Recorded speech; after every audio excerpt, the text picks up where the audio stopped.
All right, this is the class activity. I call it Keep an Eye on It because we're going to be learning about ions.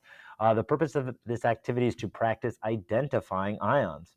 So let's just take a look at this first one. So, sorry, we do have some references. There is something on periodic tables. There's a video on ions, and there is this periodic table that can be seen here. So you do always have access to that.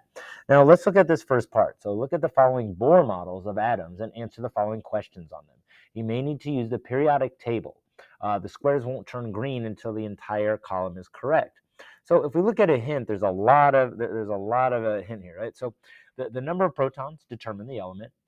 Groups go up and down on the periodic table. Valence electrons are in the outermost orbital. The number of valence electrons is the group number. Ignore the 1 in groups 13 through 18. If an atom has less than 4 valence electrons, they're going to lose electrons to form positive cations. If an atom has more than 4 valence electrons, they're going to gain electrons to form negative anions. And if an atom has 8 valence electrons, there is no change. So let's just do this first one. So remember, protons determine the number of elements. It has 3 protons. I come over here, look up here, and lithium has 3 protons. So I know that this is going to be lithium. So I come down here, and I know that's lithium. It is in group number 1. There's that 1 right up there. Valence electrons, well, it's the group number, so it's going to be 1 valence electrons there. Now, will it lose, gain, or neither? Well, we know it has less than 4 valence electrons, so it's going to lose that valence electron. And the number of electrons is just going to lose that whole outer shell, so it's going to lose 1 valence electron. And remember, electrons have a negative charge. If you lose that one, it's going to become a positive charge. So notice it turned green. So do that for these. These are the first 5 ions on the periodic table. Let's look at the next one. So given the number of protons, neutrons, and electrons, answer the following questions about the following atoms. You may need to use the periodic table. The squares won't turn green until the entire row is correct. So let's just do this first one, number 6. So it has 38 protons, 50 neutrons, and 38 electrons. So I need to find number 38 on the periodic table. That is going to be right here, strontium.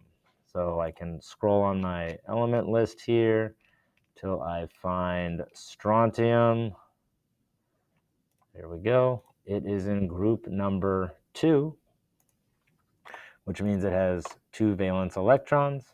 Loss, gain, or neither. So it is going to lose because it has less than 4 valence electrons. It's going to lose those 2 valence electrons. The symbol is SR. SR. And the ion charge is going to be, since I lost 2 electrons, it's going to be a positive 2 because I lost those 2. Let's do one that's in group. Let's do one like, let's see here. I'll scroll down to here. I'll do number 17. So number 17 is over here. It is chlorine. Where is it? Chlorine. There it is. Chlorine. The group number is 17. So that means it has 7 valence electrons. Remember, we just ignore that 1. So that means since it has more than 4 valence electrons, it's going to gain electrons, and it's going to gain 1 to get up to 8 valence electrons. So it is Cl. Since it's gained 1 electron, it gained 1 negative charge. Let's do let's do a noble gas. Let's do number 18. Where is it? There it is, right? So if I look at 18, right, over here, it is argon. So I hit argon. The group number, it is going to be 18. How many valence electrons? 8.